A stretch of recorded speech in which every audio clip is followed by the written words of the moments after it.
വീട്ടിലേക്ക് പറഞ്ഞേക്കരുത്.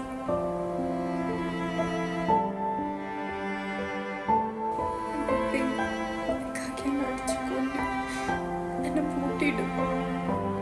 ഓരോന്ന് ചെയ്യുമ്പോൾ ആലോചിക്കണേ.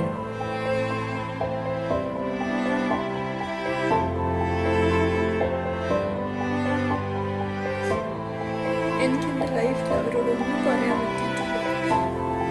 അവരാരും എന്നെ ഞാൻ പറയുന്ന ഒന്നും കേൾക്കാറില്ല. എന്നെ കുറച്ചെങ്കിലും നോക്കിയത് ഉമ്മയുടെ മോനാണ്. എന്നെ ഇവിടുന്ന് പറഞ്ഞേക്കരുത്. എൻ്റെ മോനെ നീ ആയിട്ട് അവൻ്റെ ലൈഫിൽ